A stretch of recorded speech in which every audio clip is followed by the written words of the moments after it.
What's up, fight fans? This is Kurt Taville with Counterpunch Boxing News, and I have some new news concerning Terence Bud Crawford. You know, Terence Bud Crawford did stop Kavaliauskas, the Mean Machine, in 9 rounds. But what a lot of people don't talk about, and I'm going to talk about, is what took place in the 3rd round. Okay? Now, Andre Ward said it best himself. Terence Crawford won't admit he got knocked down. Me, in my opinion, I believe that Terence Crawford went down. When I did my live stream, that's why I really didn't cover it, but I think it's need to have a separate video for this reason, for this fact. Because a lot of people think, oh man, you just all you do is criticize PBC fighters. No. I have to counterpunch everyone, and I'm counterpunching Terence Crawford right now.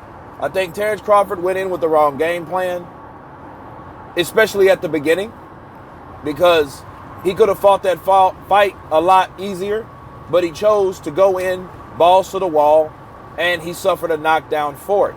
The only problem is it wasn't scored a knockdown. That changes everything. That changes the mentality of the fighter. That changes the whole sway of the fight.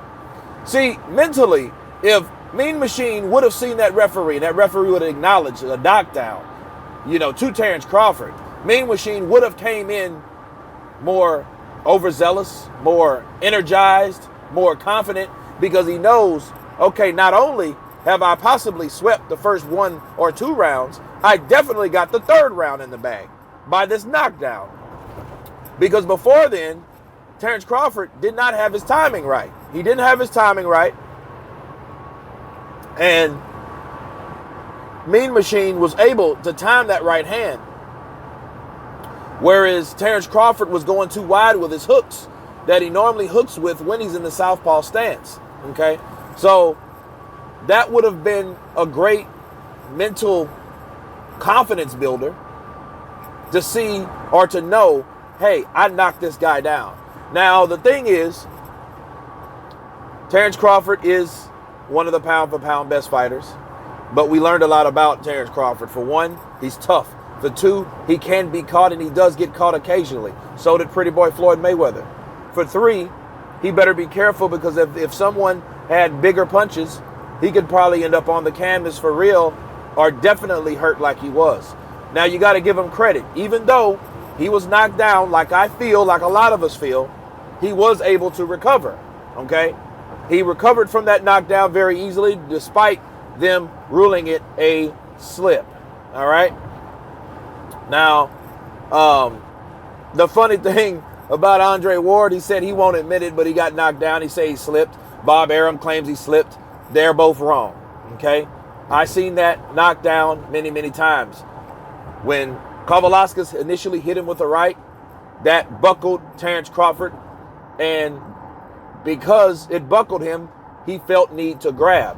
When he grabbed, Kavaliauskas still kept working the body, as Terence Crawford had his hands semi-wrapped around him, and he was getting hit, or he was falling down as Mean Machine was landing blows. Anytime when you fall due to a punch, or because of a punch, or while getting punched, it is a knockdown. There was no feet crossed. There was no feet, no stepped on feet, because they were both in different stances. None of that. Their feet was free. Terence Crawford suffered a hard right hand blow, and then he suffered a bunch of body punches after that, and he lost his balance, not being able to hold due to those punches that Kavaliauskas was applying to him.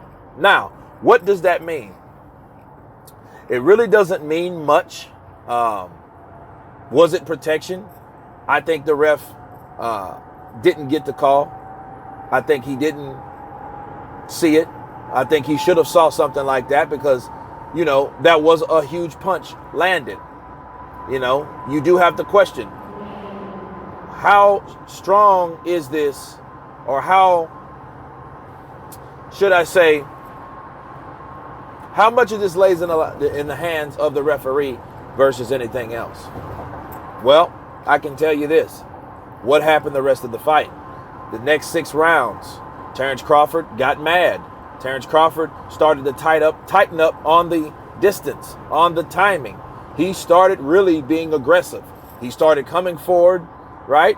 Because I guess what Terrence Crawford did, you know what? He eventually did turn orthodox, finally.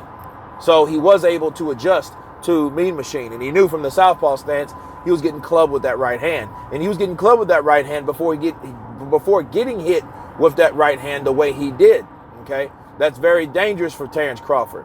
He has to remember, he's a beast. But if his only objection is at times to attack, he could end up getting caught in between those attacks, okay? That could happen to anyone, but it happened to him that night. Mean Machine, he proved to be a worthy opponent for a mandatory. He was a worthy mandatory for Terrence Crawford, an undefeated fighter. He has 1 loss, 1 draw. I think he has 21 wins and I think 10 by knockout or something like that. But he is a tough fighter. But yes, all BS aside, Terrence Crawford was knocked down in the 3rd round, if he wants to admit it or not. Now, if he doesn't admit it, you know, okay, I think that's more of ego, okay? But I would expect him to really own up to it. But if he felt he slipped, okay, he slipped. But if he honestly felt that he slipped, you know, but maybe in the back of his mind, you know, it's good to have a second look at that. But all in all, Mean Machine did go down 3 times himself, and there was no debate about that. Anyway, you guys tell me what you think about Terrence Crawford's knockdown, unofficial slip. Of course, please subscribe. And you guys been Counterpunch. Peace.